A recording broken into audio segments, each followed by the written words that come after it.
un peu partout dans le monde, je vais dire un truc, les gens ne sont peut-être pas d'accord, mais un peu partout dans le monde, et depuis longtemps, vous avez, ça fait à peu près les années Clinton, vous avez une espèce de classe dirigeante qui a pris le pouvoir partout et qui est complètement coupée des populations en dessous. C'est ce qu'on peut appeler la classe mondialiste. Alors les gars ils ont tous été dans les mêmes écoles, ils ont fait les mêmes études, ils parlent tous pareil, ils se retrouvent dans les grands centres, etc. Bon. Et ces gars-là, leur but, c'est dans le fond d'augmenter les impôts sur les pauvres, parce qu'il y en a beaucoup plus. Vous savez, je suis surpris de voir à quel point toute soi-disant réforme, c'est toujours de taper sur les pauvres et jamais de taper sur les favorisés. Et les favorisés, c'est pas vraiment les riches, c'est pas vraiment les entrepreneurs.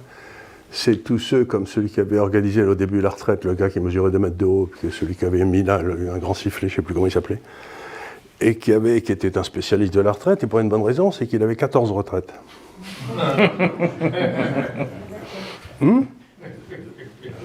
Comment peut-on avoir 14 retraites du service public?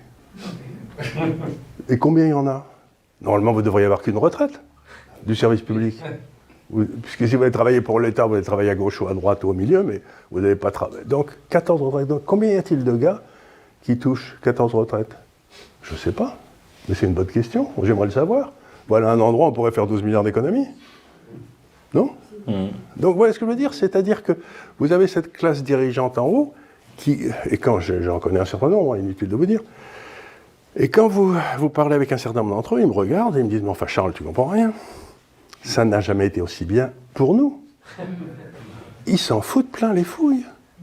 Mais c'est extraordinaire. Ça va très bien pour eux. Et donc que ça aille pas bien pour les petits Français en dessous, mais ça ne les touche pas du tout. Mais c'est ça la vérité. Donc pour la première fois, par exemple, dans l'histoire de France, on a un roi de France qui n'aime pas son pays. C'est quand même étonnant. Le type qui est président, il n'aime pas la France, c'est évident. Tout ce qu'il dit, ça le prouve. Et toute cette classe-là n'aime pas la France. N'aime pas les Français, encore moins. Et donc, on est aujourd'hui, la principale erreur qu'on fait tous, c'est qu'on pense que ces gens-là gouvernent pour ce qu'on appelle le bien commun. Mais pas du tout.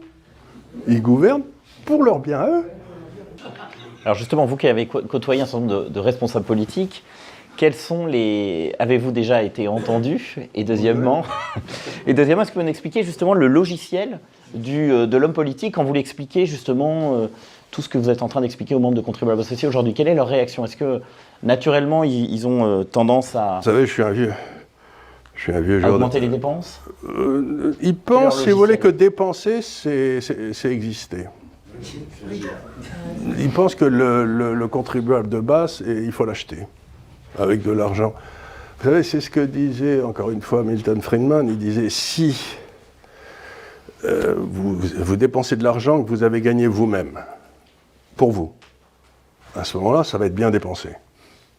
En général, mon père, il s'achetait toujours à Noël un cadeau, comme ça, il avait quelque chose qu'il trouvait bien quand même. Donc, vous voyez, c'est la même idée, quoi. Bon, et puis, si vous gagnez de l'argent, vous, et que vous dépensez pour quelqu'un d'autre, par exemple, vous rentrez avec un bouquet de fleurs à la maison, votre femme vous dit, mais qu'est-ce que tu as fait encore comme connerie, quoi. Vous voyez, c'est pas toujours gagnant, quoi. De temps en temps, vous marchez, mais de temps en temps, ça marche moyen, quoi. Et puis, si vous recevez de l'argent de quelqu'un, et vous ne l'avez pas bossé, par exemple, l'héritage. Bon, en général, c'est pas terrible, parce que les héritiers, ça dépense pas toujours bien l'argent, mais enfin, c'est pas si mal que ça.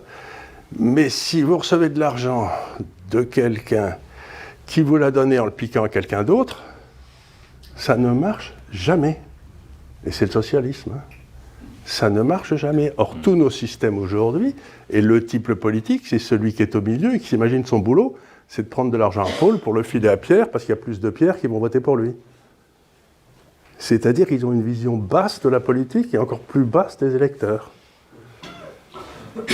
Ils sont effrayants de bassesse. J'en ai rencontré un paquet. Il me disait, Charles, je suis tout à fait d'accord avec toi, mais je ne serais jamais élu si jamais je faisais ce que tu dis. Mais je lui dis, tu n'es pas élu de toute façon. Tu te fais battre à toutes les élections. Madame Thatcher, elle a été réélue 3 fois. Donc, voilà ce que je veux dire. C'est-à-dire que ce sont des gens fondamentalement méprisables. Comme disait un humoriste anglais, le jeune Smith, là, il n'a aucune qualité. il est égoïste, il sert à rien, il fera une grande carrière en politique.